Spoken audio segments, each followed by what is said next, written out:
Good evening. Thank you for attending the November 22nd, 2021 meeting of the Westerville City Schools Board of Education. In accordance with the Westerville City School District's COVID-19 guidelines, in-person attendance requires the wearing of a mask or facial covering while indoors. This evening's agenda will be displayed on the screens in the front of the room. You may also follow along by connecting to the district's website at www.wcsoh.org.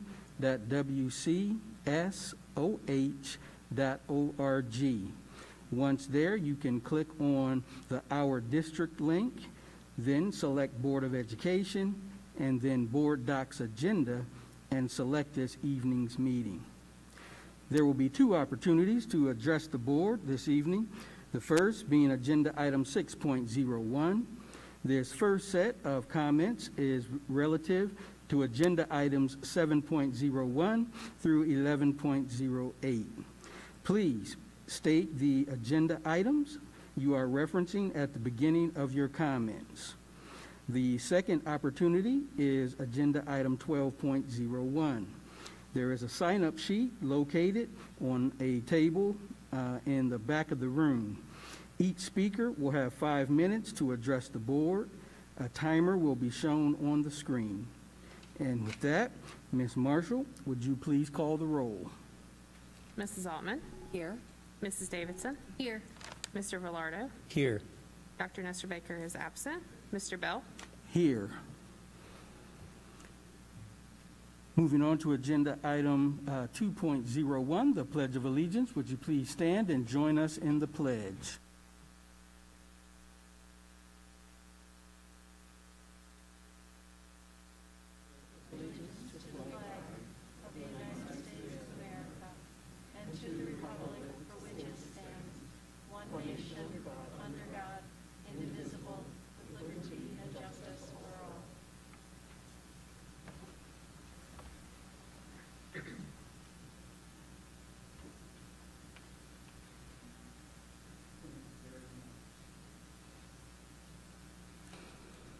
Moving on to Agenda Item 3, District Highlights and Recognitions. There are none this evening. Moving on to Agenda Item 4.01, Board Meeting Minutes. May I please have a motion and a second to approve the minutes as presented of the Board of Education regular meeting held Monday, October 25th, 2021. So moved. Second. Any discussion, corrections, addition, changes? Hearing none, Ms. Marshall, would you please call the roll? Mrs. Davidson? Yes. Mrs. Altman? Yes. Mr. Villardo? Yes. Mr. Bell? Yes. That motion carries. Moving on to Agenda Item 5, reports. There are no reports this evening. Agenda Item 6, public comments related to agenda items. There are none this evening. So we move on to Agenda Item 7, which has to do with financials. Agenda Item 7.01, resolution to approve the purchase in accordance with ORC 5705.41D1 and Board Policy 6320. May I please have a motion and a second? So moved. Second. Ms. Marshall, would you please share with us about this? Yes, thank you, President Bell and members of the board. So this is what we call a then and now purchase order. And this is a case where we have an invoice that's dated prior to the purchase order date. So because it's in excess of $3,000, it requires the board approval. In this case, it was for a multi-year agreement, which we don't carry purchase orders over for multi-year agreements outside of construction projects. So that's why you have this here. Thank you. Any questions? Okay, would you please call the roll? Mrs. Altman? Yes. Mrs. Davidson? Yes. Mr. Villardo? Yes. Mr. Bell? Yes. That motion carries. Moving on to Agenda Item 7.02, approval of the financial report and investments for October 2021. May I please have a motion and a second? So moved. Second. Ms. Marshall, would you share with us about October? Yes, thank you again. So this is for the month end October 31st, 2021. For the general fund, we had year-to-date receipts of $87.5 million and year-to-date expenditures of $65.1 million. We ended with an unencumbered fund balance in the general fund of $156.6 million. For all funds, we had year-to-date receipts, and this is fiscal year as of July 1st, just a reminder, fiscal year-to-date receipts of $112.8 million, fiscal year-to-date expenditures of $99.5 million, and we ended with unencumbered fund balances for all funds of $247.3 million. Okay, any questions for Ms. Marshall? Would you please call the roll? Mr. Velarde? Yes. Mrs. Davidson? Yes. Mrs. Altman? Yes. Mr. Bell? Yes, that motion carries. Moving on to agenda item 7.03, a resolution to approve the fund-to-fund transfer from the general fund to the turf replacement fund in the amount of $65,000. May I please have a motion and a second? So moved. Second. Ms. Marshall, would you speak with us about this one? Yes, absolutely. So this is an annual transfer that we do from the general fund to the permanent improvement fund, and it is to build up a balance to help replace our turf. And we're actually replacing Westerville South, I believe, this summer, and then we'll be looking at North next summer. So that's what this money goes to help, and we do this every year. It's in the 5-year forecast, every year the 5-year forecast. Okay, thank you. Any questions? Okay, would you please call the roll? Mr. Velarde? Yes. Mrs. Altman? Yes. Mrs. Davidson? Yes. Mr. Bell? Yes, that motion carries. Moving on to agenda item 7.04, approval of the 5-year forecast. May I please have a motion and a second? So moved. Second. Ms. Marshall, once again. All right, so this explanation is going to be a little bit longer. You'll have to bear with me. We have quite a few slides up here. So this is the November 5-year forecast. And so let's go through this if I remember to turn it on. So the purpose of the forecast is that it is a valuable long-range planning tool. We use it to sign what's known as the 412 certificate. This allows us to certify that we have adequate revenues and balances to meet our appropriations and any contracts that we have. It also provides a method for the Ohio Department of Education and the auditor state to identify if districts are headed towards financial difficulty. So that's why we do it, and it's also required by law. So the requirements include a 5-year projection no later than November the 30th each year with ODE. So we'll file that. Once the board approves this, we'll get that filed before November the 30th. We have to include the current fiscal year and the ensuing 4 fiscal years in those projections.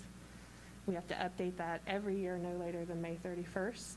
So we'll come back in the spring and do this all again.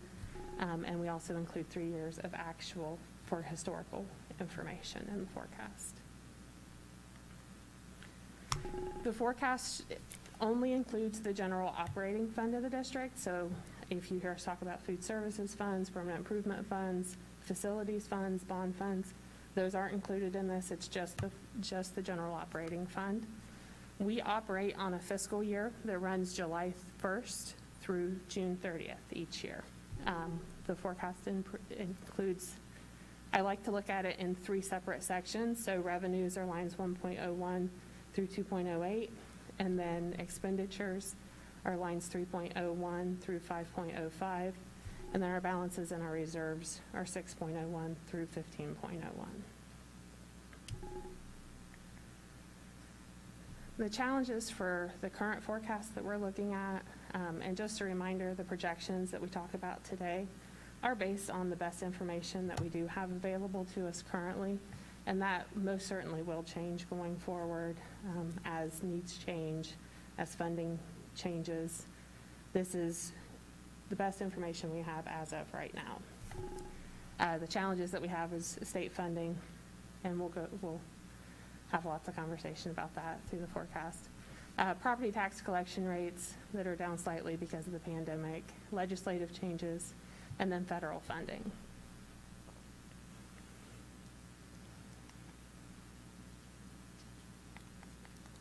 Sorry.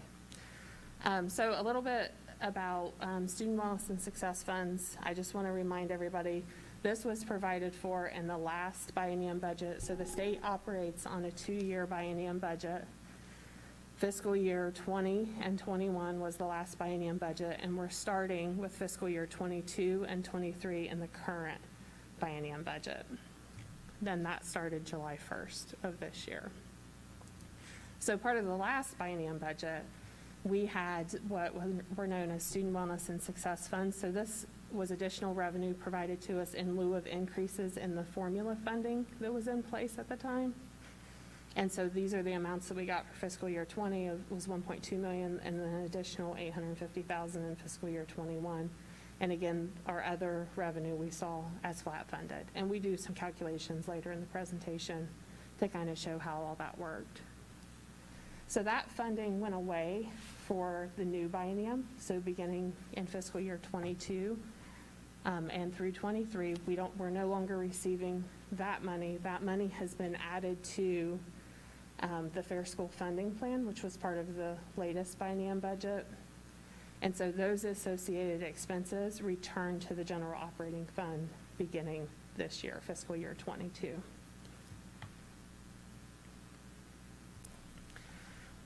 Esser Funds, so that's the elementary and secondary school emergency relief.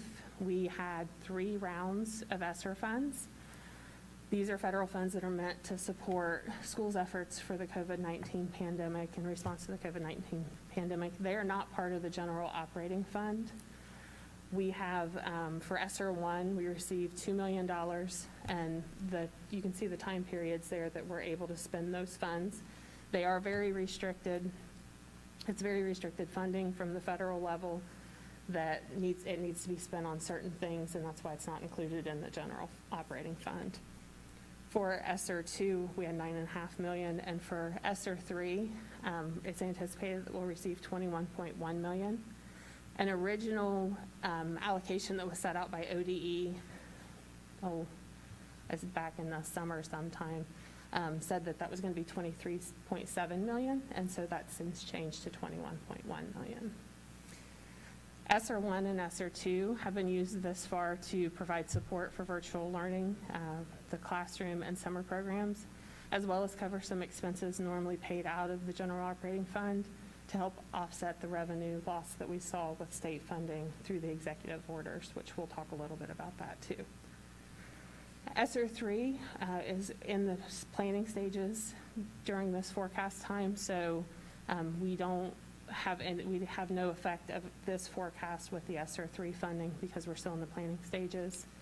And there are specific requirements with Esser 3 about maintaining maintenance of effort and maintenance of equity. And so there's a couple of things we need to look at as far as what are we spending in local and state dollars before we can apply any federal funds.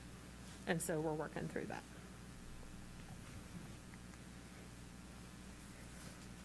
Looking at our overall revenues, so Issue 8 provided for our additional property tax levy beginning in calendar year 2021, so that's half of a fiscal year for 21, and then a full fiscal year collection in 22. That was a 5.9 mil operating levy, and it was delayed 1 year. It was approved by voters in 2019, and we delayed it by 1 year of collections based on need. And then the Fair School Funding Plan was implemented and partially funded beginning in fiscal year 22, this fiscal year. In fiscal year 21, 62% of our revenue in our general fund came from local sources and 31% came from state sources. With the new full year of collections on the new levy, local property taxes are projected to be at 67% in fiscal year 22, and state funding in total will be at 27%. So that's a shift. And then projected in 26, we project local property taxes to be at 68% and state to be at 27%.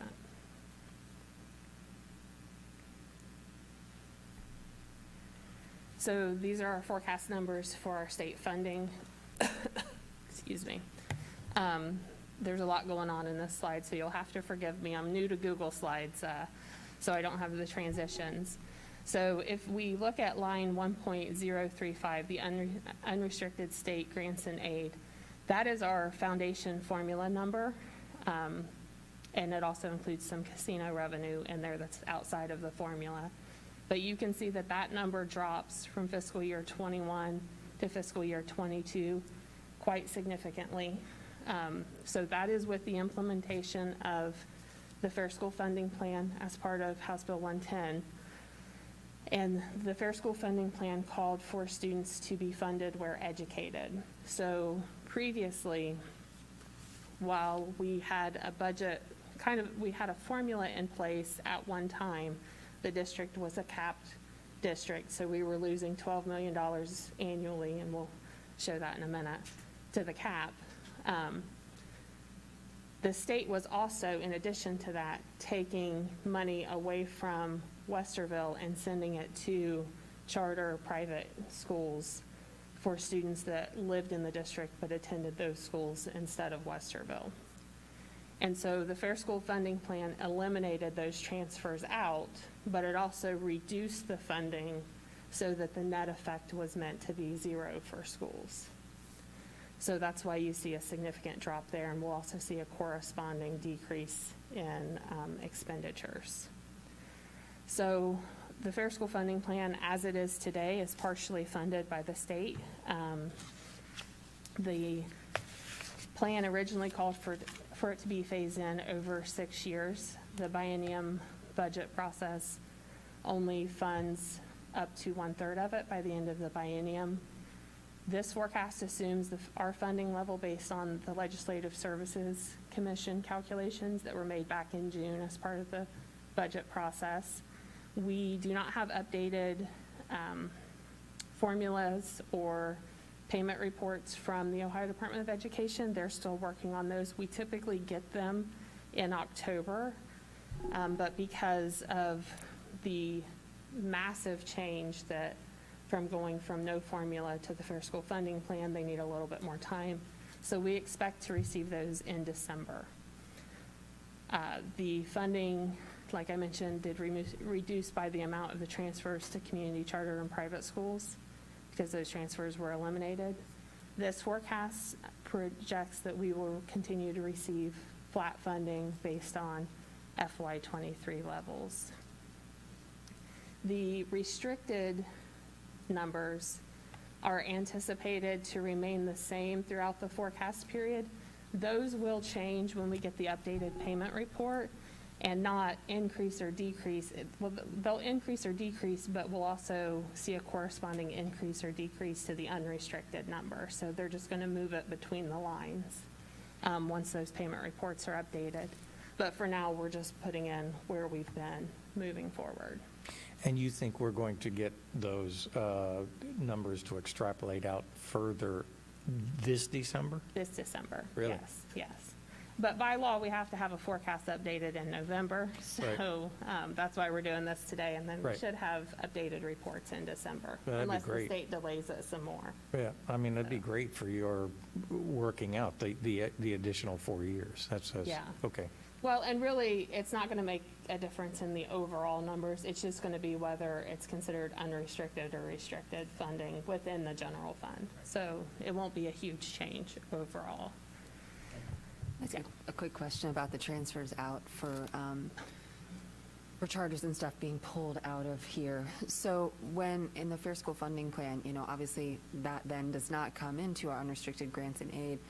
Is the reduction number that we saw, right, by removing the amount for charters and so on, is that through a formula or is that based on actual data?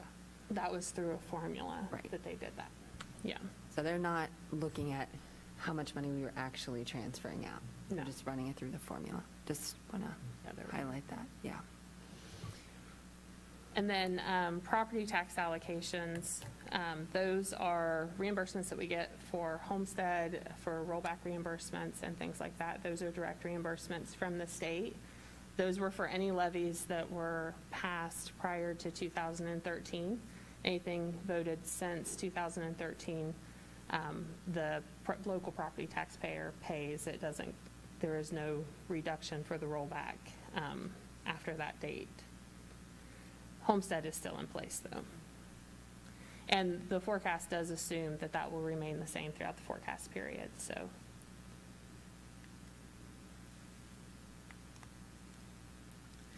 So I put this together to kind of try to show how the state funding has worked over the last 3 years. So FY19 was the last year we had, was the last year before cuts, right? So we had some cuts that came in fiscal year 20 and 21. So the unrestricted state funding up top, the 44.7 million, that was our formula unrestricted funding in place in fiscal year 19.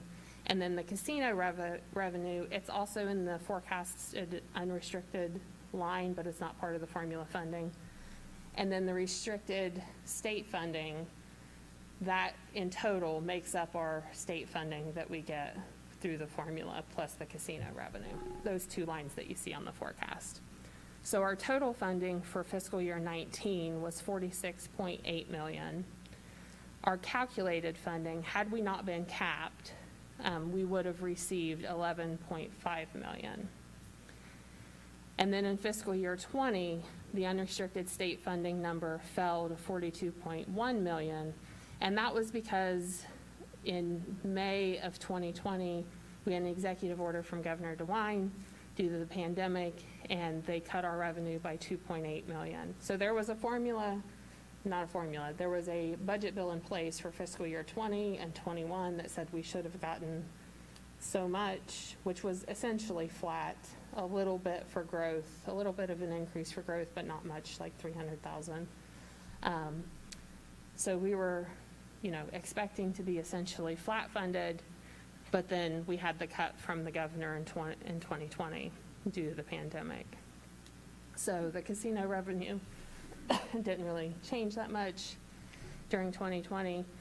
And then the restricted state funding increased slightly. And then we had those student wellness and success funds. So instead of seeing an increase in the formula funding in the general fund, we had the student wellness and success dollars that were restricted and in a separate fund.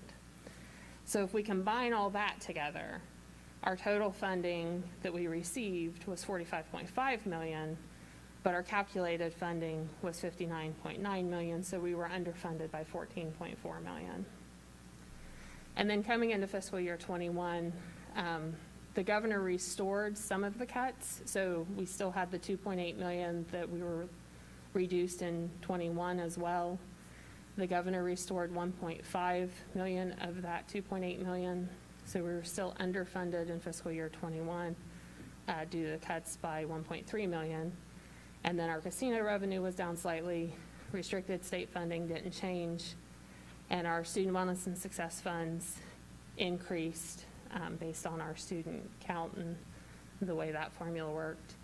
And so our total was 48.1 million that we received. Our calculated funding, however, was 61.2 million, and so we were underfunded in fiscal year 21 by 13.1 million. And so the Fair School Funding Plan, I put this up here to try to show the total effect from year to year. So the Fair School Funding Plan, while our unrestricted funding number decreased significantly, casino revenues up slightly, restricted state funding is about the same, but with that reduction of a transfer out, so a reduction of an expense, those are gone. So if we add those numbers to that, we are seeing a little bit of an increase over the prior year. Our calculated funding, so if they had fully funded the plan, would be 55.9 million. So we're still underfunded by 7.7 million this year and plan to be 7.5 million in the next year. And those are just, those just go out a couple of years. And back to Ms. Altman's point, the 8.6 is not an actual, that is a formula number that they have come up with. So the 8.6 million is the amount that we transferred out in fiscal year '21. So that is based on So our that actual. went away. Okay, So that transfer no longer exists, Right. which is why I plugged it in here to Good. try to show the effect. good, very helpful, thank you. And so the shortages, the underfunded amounts for each year Yeah. are significant, and it's important for all to understand that then has to be picked up by the district, by the Local. local tax by- dollars. By the local tax dollars. Yes. And also, just that the state continues to expand funding to private and community charter schools and continues to find ways to chip away or move around to make it look as if, right? So, I mean, you can plainly see this has basically been, I mean, I don't know if there's really a politically correct way to say shell game, but just to move from one and put in the other. They like to do that a lot. The answer to your question is there is not a politically correct way of saying shell game. And you gave it a good shot. I would just pick up on Mr. Bell's comments that if you look at the underfunded, just for those 3 years, I'm just talking about 19, 20, 21, that's $38 million.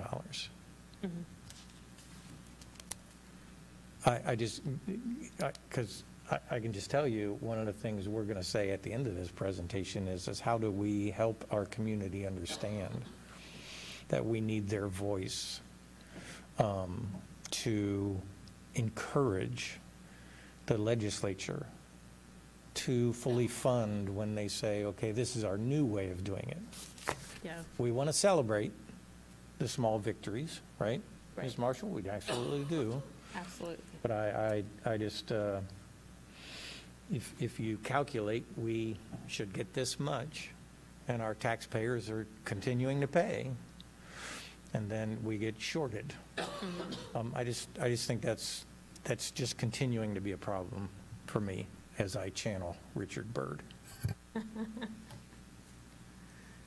And Ms. Marshall, just with that, you know, when I get asked, well, how can the state underfund you, right? How can there be a formula and then it's underfunded? Like, I have my own way I answer that, but I would love to hear your answer. It's surely more polished than mine, or I'm better not sure about understanding that. than mine. So, I mean, it seems to be residual funding, right? What's left over when the state does all the things that it does. It has a big budget. There's lots of other areas around the state besides public schools. And the community charter schools, the private schools, the scholarships, those have continued to erode public funding. And the way our system is set up, you know, we have the DeRolf decision, we've had many decisions since that time. And while there's a lot of thought out there that the Fair School Funding Plan would solve that issue that was in the DeRolf decision, it won't happen if the state doesn't fund it. So. And I realize this isn't, you are with us, the public school, and working here, but can you say something about how community and charter schools get funded? Like, are they on the same formula, right? No, they're Right. not. Right.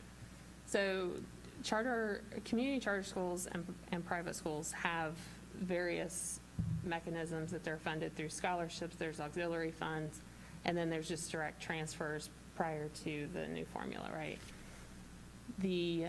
There is a per pupil amount that they receive based on the number of students that they have, and they've never been subject to any kind of cap or limit of those dollars. It's just been a straight from districts transfer out. So while we were capped at 11.5 million in FY19 and 14.4 million in FY20 and 13.1 million in 21, we continued to send at least 8.6 million out to private schools and to community charter schools.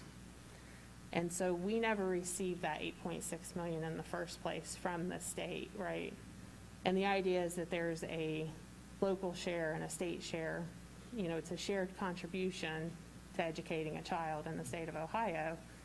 It's just that our local folks are paying a bigger share of that contribution than what they should be based on how the state funding has gone and is set up, because the state continues to not fund that. Thanks. Helpful. You have a lot to go through, so we need to stop going down the trail. But this is really, another slide about the fair school funding plan. this is really important. It is. And I would say to folks, it's the reason Westerville is a part of the Vouchers Heard Ohio lawsuit. Right. President Bell and I work with that steering committee, and why we really need the community to understand that money is going out to for-profit organizations. And that is inequity at its very core. So you're going to talk about that some more. I'm sorry. No, you're fine. Any other questions on this slide before I move on? I don't know where to point. Is my battery going dead, Jill?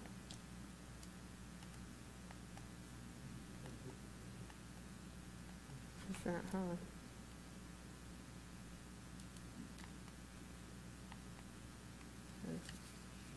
I got nothing.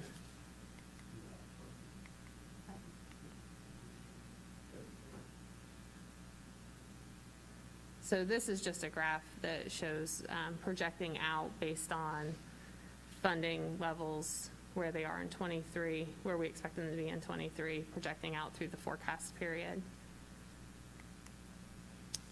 So this is the Fair School Funding Plan. This was the way it was set up. So this was put together in a bipartisan effort. So Representative Bob Cupp, well, Speaker Cupp now, and Representative John Patterson got together during whole 2 budget cycles ago now and said, we need to fix school funding. They recruited superintendents and treasurers from around the state, worked with a lot of different folks at ODE, and for over 3 years worked on a plan to come up with what does it take to educate a child. Now, part of that required some additional research that wasn't able to be done during that time. And so there was a separate House Bill 305, that was passed by the House with overwhelming support prior to the budget process. And it did not get through the Senate, didn't come up for a vote. And so then that got commingled into the biennium budget, which was House Bill 110. And so the biggest piece, I think the biggest win that we have, is that it does fund students who are educated, and it eliminated those transfers out to the community charter and private schools. So those are expenses that we anticipated to increase significantly each year, right? So now that those are gone, that puts us in a better place. What's disappointing is that the state didn't make a commitment to fund it beyond 23. So what was originally in the plan was a 6-year plan of how to fully fund the formula. And the legislature didn't want to tie future General Assembly's hands and wanted to continue to make it part of the biennium budget process. So Fair School Funding Plan, this is how it breaks down. 60% for general classroom instruction, 20% for school leadership and operations, and that's so small I can't hardly read it from here. 15% for instructional and student supports, and 5% for district leadership. So that's what makes up the base costs, and then on top of that we have categorical funding that's added to that. There are still some studies that needs to be done for special education, technology, those sorts of things. There are some numbers in there now, but there needs to be more research done into what should that number be. And so House Bill 110 funds 1/3 of the formula over the biennium, like I mentioned, and there is no commitment past 23 for the fair school funding plan. So we were excited to see this get into law. Of course, they made some tweaks, as they normally do through the budget process. So it's not quite what it was, but still, it has good bones. They just need to finish the work. So to be clear, there's a 2-year commitment here, but we have to do a 5-year forecast. Right, right.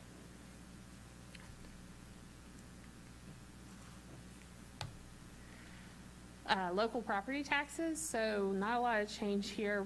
Like I mentioned, we had the 2019 operating levy that was approved by voters that we delayed a year, began collecting in calendar year 21. So we have a half year's collection in 21 and a full year beginning in fiscal year 22. Our collection rate for property taxes is usually around 99%.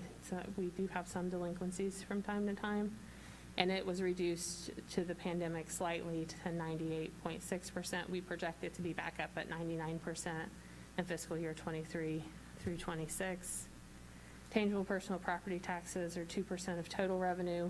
General property taxes are 67% of our total revenue for fiscal year 22, are projected to be. All other revenues include payment in lieu of taxes, Board of Revision settlements, interest revenue, tuition, student fees, and other miscellaneous receipts. We do anticipate decreases in interest revenue, pilot payments, tuition, and rent. Interest rates have decreased significantly, so we were down a total of $1.1 million in our interest revenue that we received and projected for this year. And rent revenue is down by about $400,000. All other financing sources, the fiscal year 21 number included a one-time rebate from the Bureau of Workers' Compensation Fund of $2.5 million, and that was meant to help employers with the responses to the pandemic.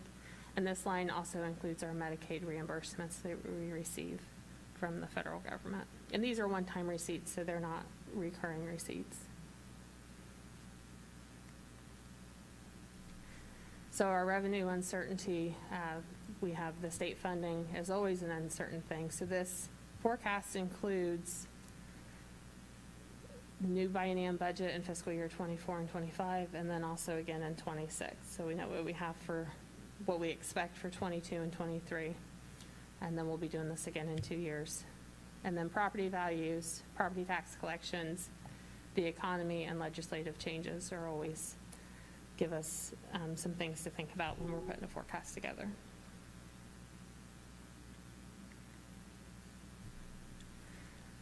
Expenditures overall are anticipated to increase annually, this includes opening the Minerva France Elementary School in fiscal year 23, which is the fall of 22, and then the Minerva Park Middle School in the fall of 23, which is fiscal year 24. And like I mentioned before, we have portions of Esser 1 and 2 used to offset revenue losses and help sustain operations in fiscal year 21 through fiscal year 23. So this forecast reflects that.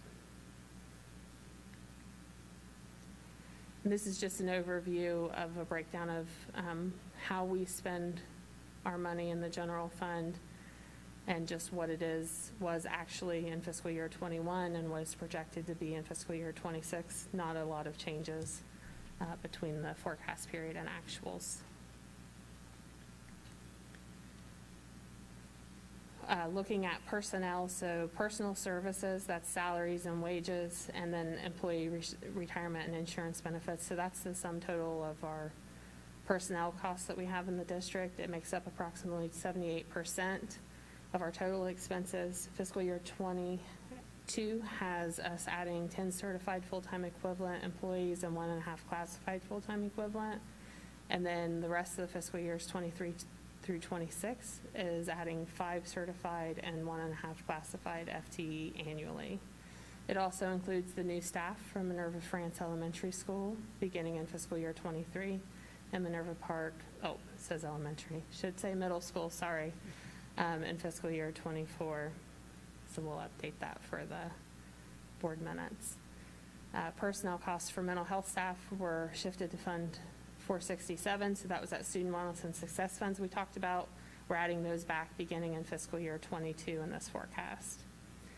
And then 23, fiscal year 23, personal services, which are the salaries, wages line, they're inflated by approximately $4.5 million, and that's due to 27 pay dates in the fiscal year. And then Esser 1 provides for $2 million, and Esser 2, we're using $6 million in funding to reduce expenditures in the general fund to offset some of those revenue losses that we saw.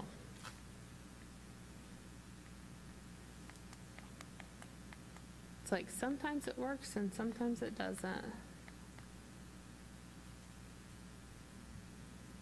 Sorry. Okay, other expenditures. So this is what I was talking about with the purchase services number. You'll see that number dropping, not quite by the same amount because we do have increases in other areas of purchase services.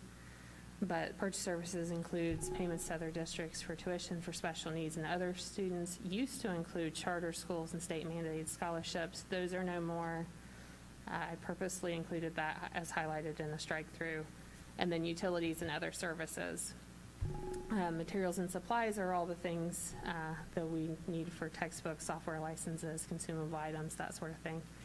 Capital outlay includes equipment and technology and other things with long-term useful lives. And other objects includes our purchase services from the ESC of Central Ohio and property tax collection fees. And then our operating transfer out, that's what you approved tonight, $65,000 for the turf replacement. And this forecast does anticipate that our expenditures will return to pre-pandemic levels going forward. So our expenditure uncertainty, these don't really change that much aside from the pandemic, but staffing needs, educational needs of students, the economy and inflation is a very real concern right now. Healthcare costs, legislative mandates, and the continued pandemic, which adds to the inflationary costs. So our changes in our balances, the green line going through is our revenue projections, and the red line going through our expenditure projections.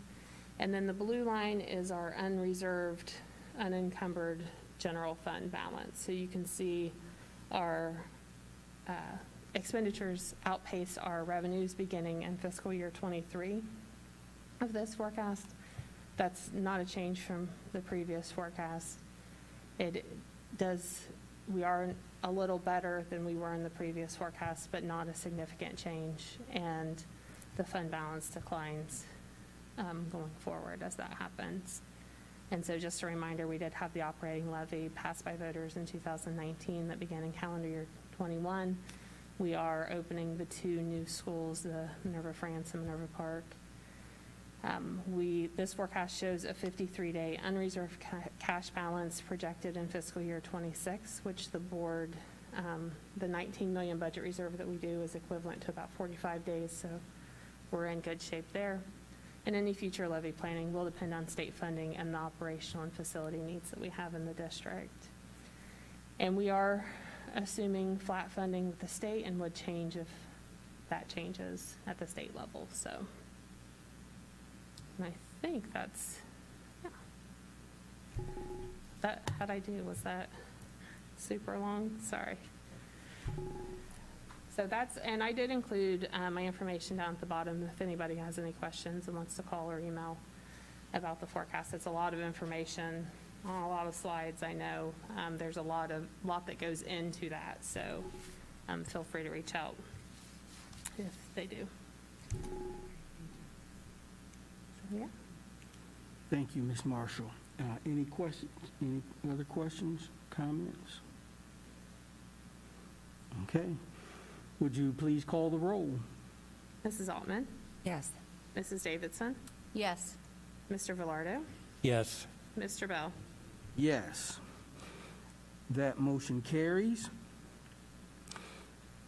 Moving on to Agenda Item 8, the Personnel Consent Agenda, that is comprised of Agenda Items 8.01 through 8.16. May I please have a motion and a second? So moved. Second. Okay.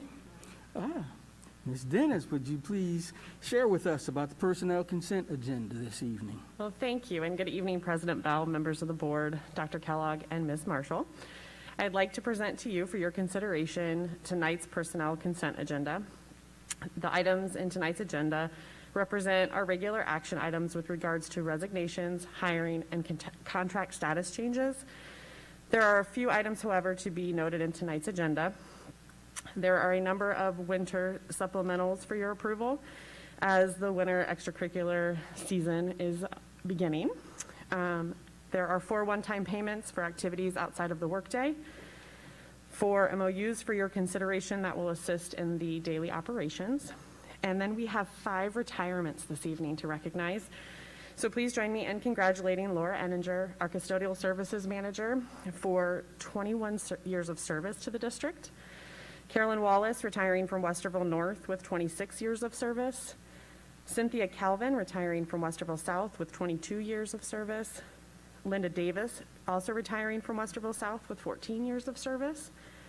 Janelle Genth, retiring from Faust Elementary with 29 years of service. Their work in the district equals a combined 112 years of service.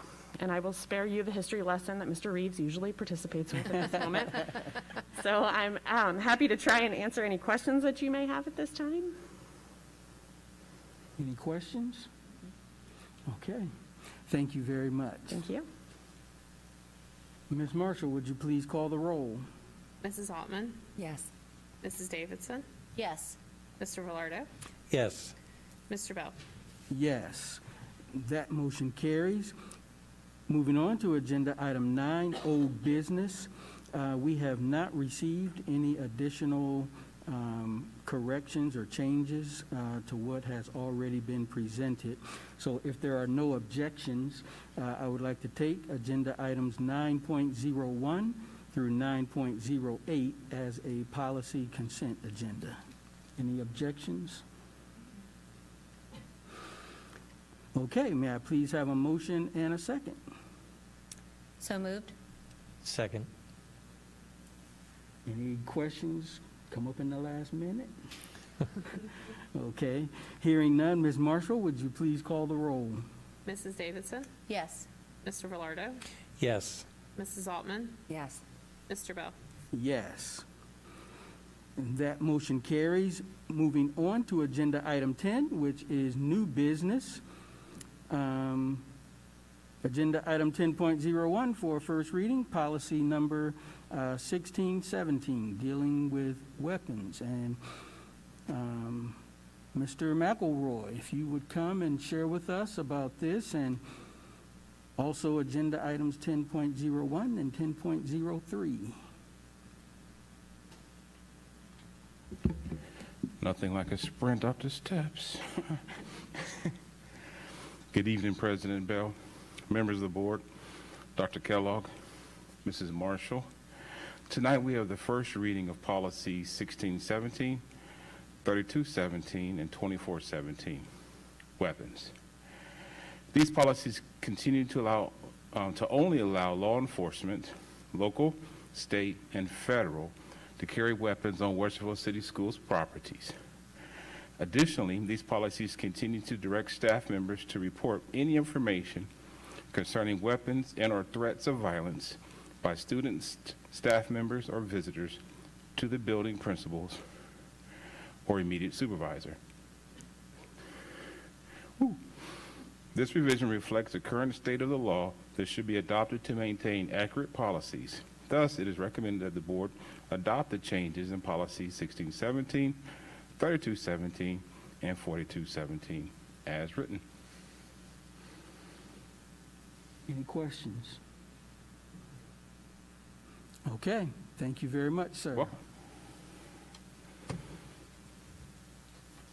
Moving on to agenda item 10.04 for a first reading, policy number 5408, academic acceleration, early entrance to kindergarten and early high school graduation.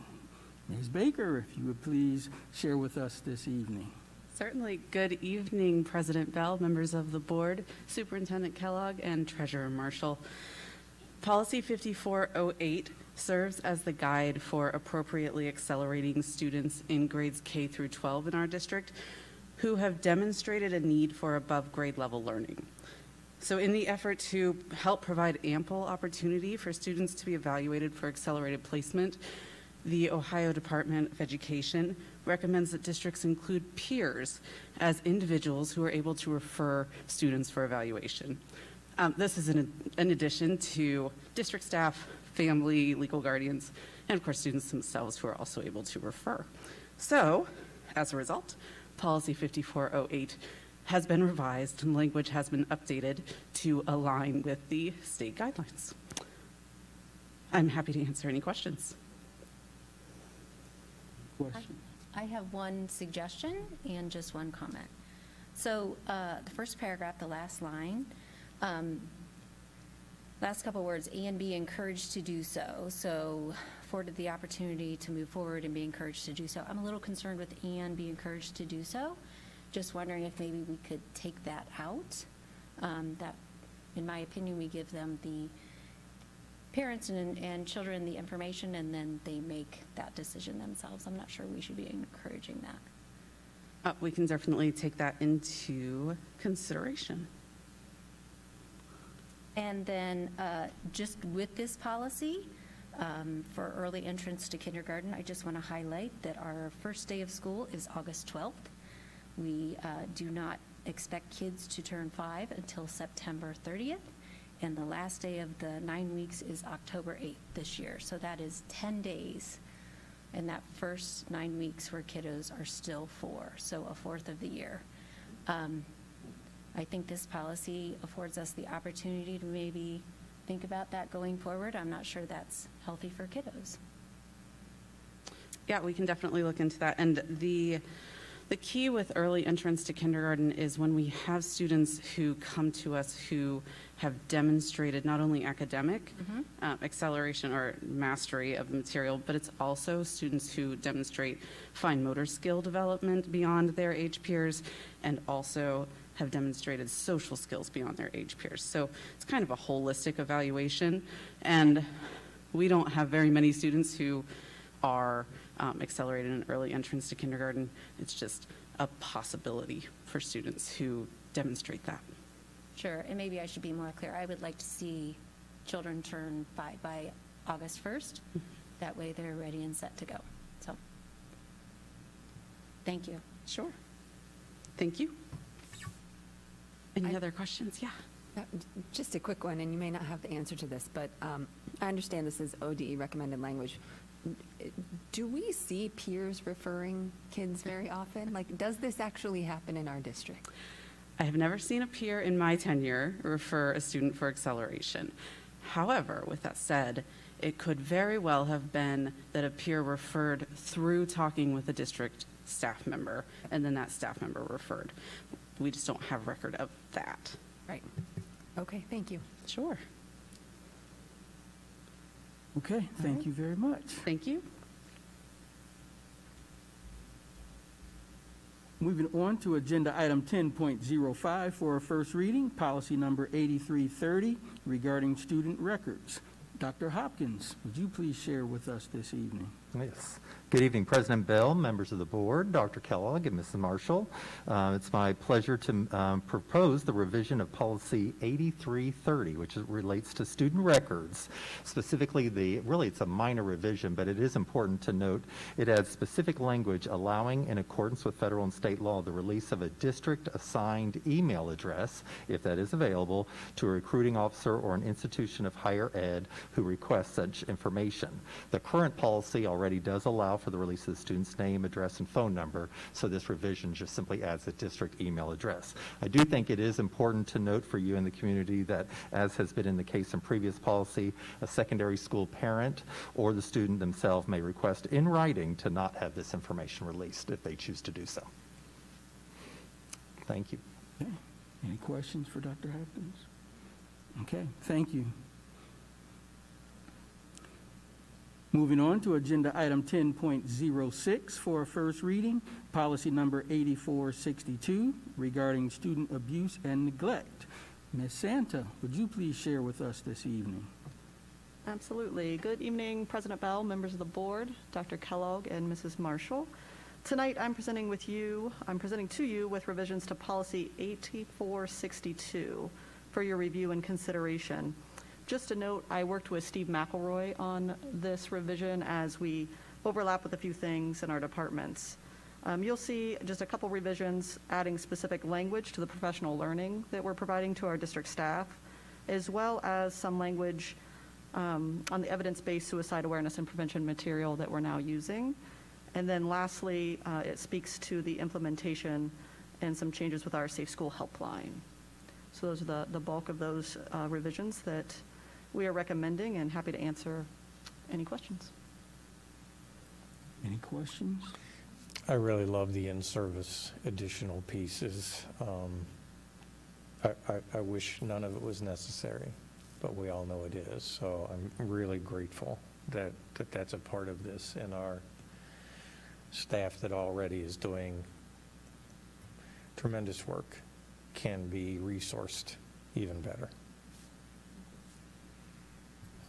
I'm wondering if you can just, I realize we're here to talk about the policy, but since it would implicate this, can you just say a word about evidence-based suicide prevention programs that we have in place now so that we know that we're in compliance with the policy that we're considering passing? Yes, absolutely. So this is one of my passions. So as you know, we launched Hope Squads this year into high schools. But what's really important to note is the QPR within those, and that's the evidence-based suicide and mental health prevention program. So that's question, persuade, refer through the QPR Institute. And the best way to describe that is we wanted to, I think we've done really nice work historically with mental health and suicide education, but this brings a more concise evidence-based approach to it. And so this is our anchor for Hope Squad. So we're using this to educate our students primarily, and then it spins off in the same language, same concise messaging, and about 45 minutes for the anchor of it now has been started in the staff realm. And so we have a 2-year plan to take that to all staff members in Westville City Schools. And then for about close to 9 months now, thanks to funding through Westville Education Challenge, we have offered community monthly opportunities. So just really great. We've had about 125 community members and parents who have been able to take advantage of the same material. So what our kids are using, what our staff are using, and now what our families get to use. We're just hoping that this cascades down, do it well at high school, middle, and elementary. It does go age appropriate K-12. Thank you for that summary. And I would just like to ask at some point that I would love to see a presentation when it makes sense, you know, just presenting for the community a little bit more about the program and opportunities to be part of it. I think that would be really beneficial at some point. Yeah, that would be no problem for our team, and we have 16 in-house trainers of Westville City School staff who are now QPR trained, so that would be Great. Easy for us to do. Thank you. Yeah. Anything else? Okay, thank you very much. Moving on to agenda item 10.07 for a first reading for the renaming of various high school visual arts courses. And Ms. Baldwin, would you please share with us? Yes, good evening, President Bell, members of the board, Dr. Kellogg, and Mrs. Marshall. The high school art teachers recognize that some of our current art courses at the high school names lacked clarity. Points of confusion included students thinking that 3D art had to be taken after 2D art, and that an advanced course was the same content as an honors level course, when in actuality, the advanced course was the next one in the sequence. In order to provide that clarity to families and students, we're requesting the following name changes. 2D art would be named now Drawing and Design 1. Advanced 2D art would be Drawing and Design 2. 3D art would be Ceramics and Sculpture 1. Advanced 3D art to Ceramics and Sculpture 2. And then Digital art to Digital Arts 1, and Advanced Digital art to Digital Arts 2. And we feel these name changes better reflect and articulate what the courses are, which will enable students to make more informed decisions during the registration process that will be coming up in January for our high school students. And then other art courses are staying the same. So the only thing changing here would be the name. The content of the courses remains the same. And I'd be happy to answer any questions. Questions on these? Okay. I just want to say thank you to the art teachers who suggested this change, having tried to help my own students choose art courses. I think it just clarifies the sequence of courses a lot for students. So anyway, I appreciate that. Yeah, we're looking forward to that, and our school counseling team is looking forward to that too. So thank you. Thank you. Moving on to agenda item 11, which are recommended actions and standing business. Agenda item 11.01 are donations. May I please have a motion and a second to receive these? So moved. Second? Any questions on these? We're very grateful. Okay. As always, we are very grateful and appreciative for all of the kindness and generosity that the community affords to us here at Westerville City Schools. Ms. Marshall, would you please call the roll? Mrs. Davidson? Yes. Mrs. Altman? Yes. Mr. Velardo? Yes. Mr. Bell? Yes. That motion carries. Moving on to agenda item 11.02, overnight and out-of-state field trips. May I please have a motion and a second? So moved. Second. Ms. Baldwin. Good evening again. I have 2 trip requests for your approval this evening. One is for our wrestling team at Westerville North, who will be attending a wrestling meet in Medina over the winter break, December 29th through the 30th. And the other is a trip that a group at Westerville North would take to Costa Rica as part of a science course. And this would be taking place in June after school is out. Both of these trips do provide opportunities for students to receive support if they have any trouble financing those trips. Specifically, the Costa Rica trip is looking at different fundraising opportunities, as well as the group being given tickets to an Ohio State game to raffle off to provide funding for students. I'd be happy to answer any questions you might have. Questions? Thanks for anticipating my question. That's the lens I look at every request now to make sure that I have that information.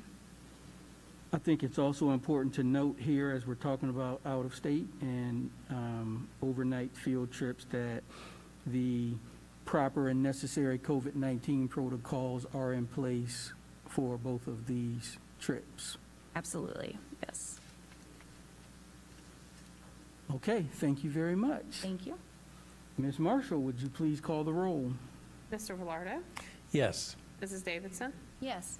Mrs. Altman? Yes. Mr. Bell? Yes, that motion carries. Moving on to agenda item 11.03, approval of asbestos abatement work for Phase 4 construction at Westerville South High School. May I please have a motion and a second? So moved. Second. Mr. Dorn, would you please share with us?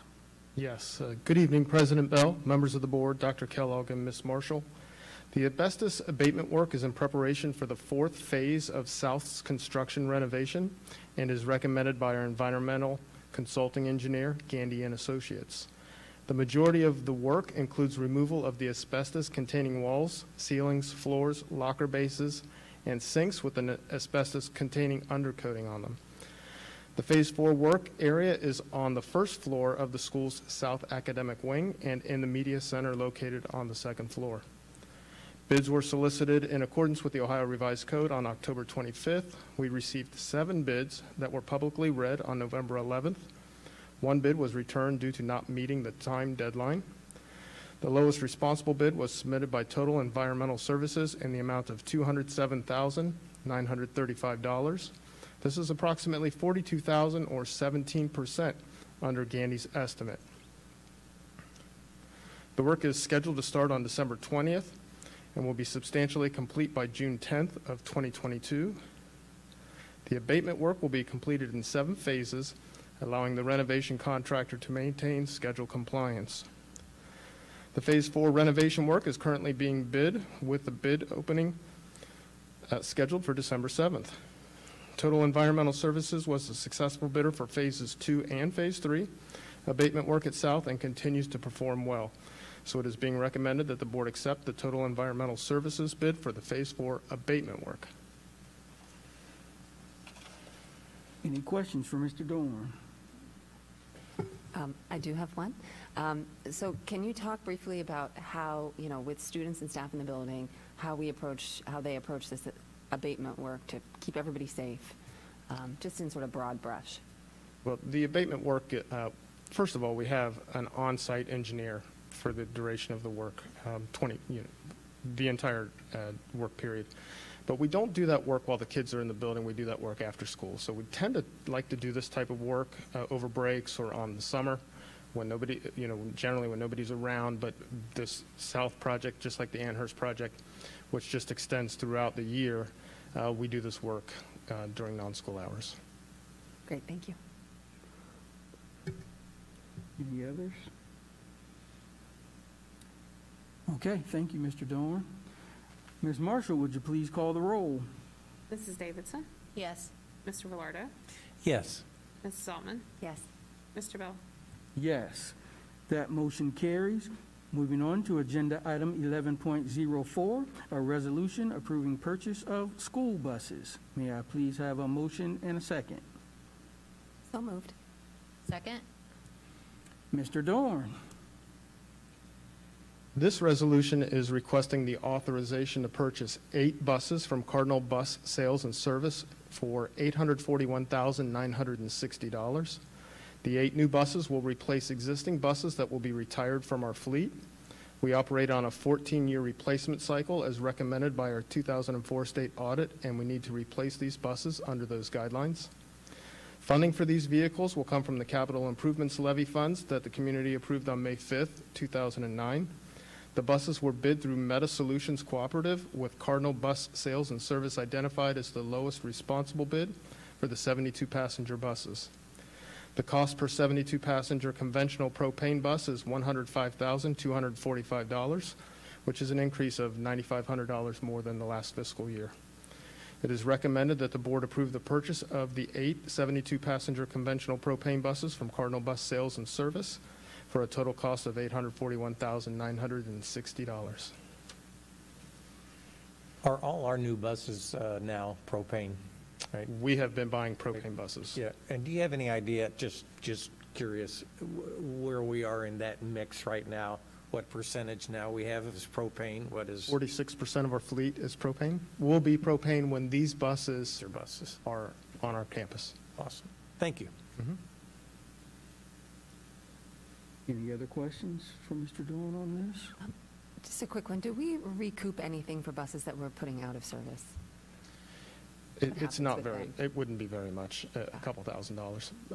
But I will say this, since we're talking about cost efficiencies, really last year, Sean Dawson alerted us of an opportunity, I don't know if you remember this or not, of a grant that was available to us last year. So we were actually supposed to buy 9 buses this year. We bought one early because of the grant, which fortunate for us, because the $9,500 cost increase in buses this year really saved us a tremendous amount of money. So it's a great job on that department. Thanks to him. Okay, thank you, Mr. Dorn. Ms. Marshall, would you please call the roll? Mrs. Altman? Yes. Mrs. Davidson? Yes. Mr. Velardo? Yes. Mr. Bell? Yes. That motion carries. Moving on to agenda item 11.05, a resolution approving the loose furnishings package for Minerva France Elementary School. May I please have a motion and a second? So moved. Second? Mr. Dorn. The loose furnishing package refers to the new furniture that is going to be installed before July 15th of 2022. The July completion date is in preparation for the grand opening of Minerva France Elementary School in August of 2022. The scope of work includes new furniture for the office area, classrooms, media center, the cafe, lounge areas, and storage areas. Bids were solicited in accordance with the Ohio Revised Code on October 8th. We received 5 bids that were publicly read on November 17th. The lowest bidder withdrew their bid per the terms of the bid documents due to a substantial amount of work scope that was not included in their bid. The lowest responsible bid was submitted by Zimmerman School Equipment in the amount of $592,919.32. This includes alternate 1, which is furniture for the lounge areas.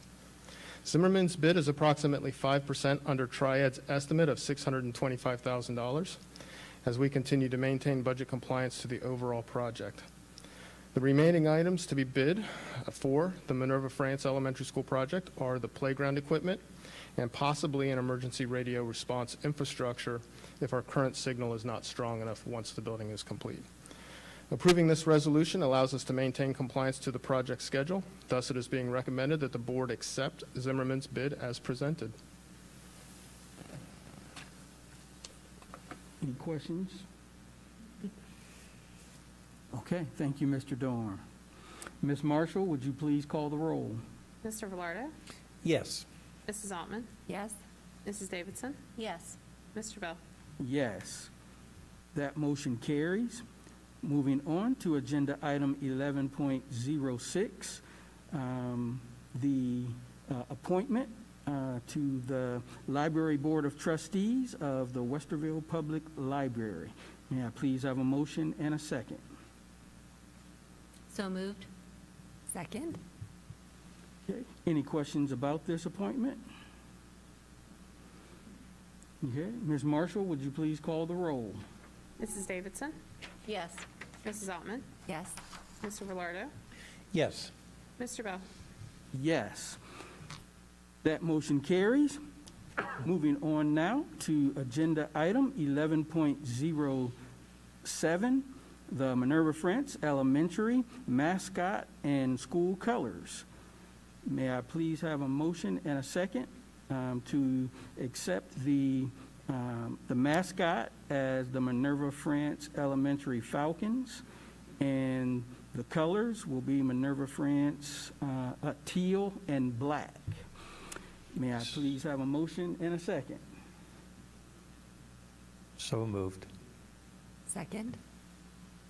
And these were selected by popular vote from the families that will actually be attending Minerva France. Any questions or comments? Okay. Ms. Marshall, would you please call the roll? Mr. Velardo? Yes. Mrs. Altman? Yes. Mrs. Davidson? Yes. Mr. Bell? Yes. That motion carries. Next agenda item, 11.08, the Minerva Park Middle School mascot. May I please have a motion and a second to accept the mascot for Minerva Park Middle School as the Panthers. So they'll be the Minerva Park Middle School Panthers. May I please have a motion and a second? So moved. Second? Questions or comments here? Again, this was selected by popular vote based on the families that will be attending the middle school. Can we just point out that the colors, there wasn't a vote on the colors because the colors are consistent Right. at the middle schools across the district, right? Yes. Ms. Marshall, would you please call the roll? Mrs. Davidson? Yes. Mrs. Altman? Yes. Mr. Velardo? Yes. Mr. Bell? Yes. And that motion carries. Moving on now to agenda item 12, public comments. We have none for this evening, so we will move on to agenda item 13, board comments. Who would like to begin this evening?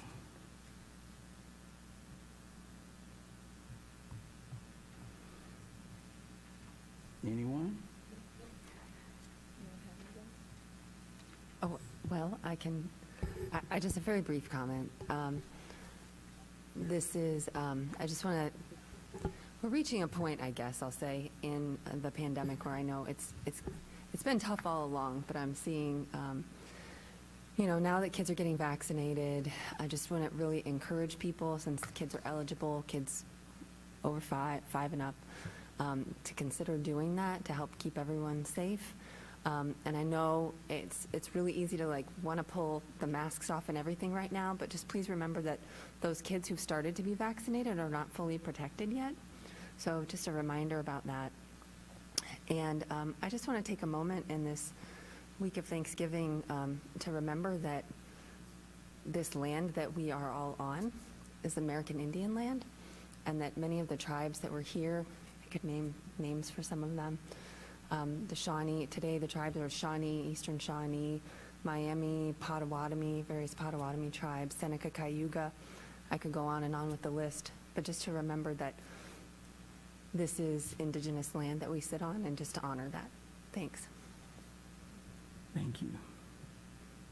Very nice. Agree with everything that Jen said. Very important about the vaccinations and give us a little time. I appreciate that, and all the other stuff. I think I'm good for tonight. Thanks. Okay, thank you. A dovetail on that, Ms. Altman, we in the Westerville City School District are really excited that we are hosting a vaccination clinic, a vaccine clinic with Children's Hospital.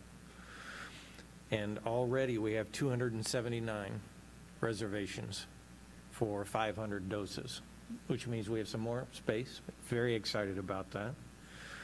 There was an email that went out to all of our elementary school families. There's a link in there which sends you to Children's Hospital to help make a reservation. If you would like to do that, we would, I think it's okay. We would encourage that. We're excited about that. There's 2 times, and this is in the link and all that, but I'll just say for people who may be listening, November 29, December 20. November 29 and December 20, 5 to 8 here at the ELC. 29th is first dose, the 20th is second dose. Thank you. 29th is first dose, 20th is second dose. Thank you for that correction. 5 to 8 here in the ELC. Again, 279 already reserved, but we have 500 doses, so love to see more. Thank you to the staff who have helped to coordinate that with Children's Hospital. Concur with Ms. Altman, and in this time of continued stress and strain between factions of people, my hope is that you'll be able to spend some time with people that you love and that love you over these next several days in this season that we consider to be thankful. Thank you, President Bell. That's it. Okay, thank you. I would add to what has already been said, a huge thank you to all of our retirees for all of their many, many years of dedicated service. We truly appreciate you and all that you've done, the contributions that you have made here at the Westerville City School District. And in closing, I would just like to wish each of you all, as well as all of the staff, administrators, our students, and families, a safe and happy Thanksgiving holiday weekend.